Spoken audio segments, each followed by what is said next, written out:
As you're talking, Heather, I'm reminded of the popularity of that notion that there's no I in team, and that this is often used but by people who are in the prostitute leadership persona, where they're actually refusing because they're uncomfortable taking the amount of credit that is actually warranted. It's what we talked about in a previous podcast on entitlement, where they have actually earned the right, but because they've been told, you shouldn't make it about yourself. You shouldn't say I. You should always give the team credit. They are not accepting credit where credit is due. And they feel that it's their job to compensate.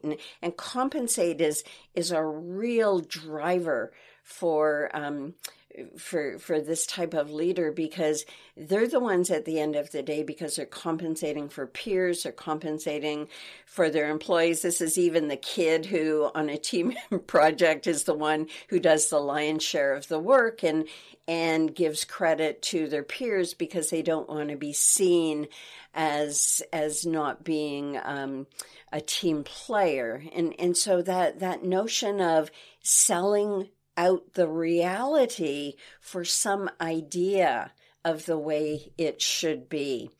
Many leaders will go along with the senior leaders in their organization despite feeling conflicted and going along with that image that the senior leaders present some sort of image of the way the organization are functioning, like the popular one of, these are our values, we all lead in alignment with our values, when they actually don't, but they expect that next level of leadership and management to go along, despite these leaders feeling conflicted, because they see that this isn't actually what's happening, that the senior leaders really aren't walking the talk.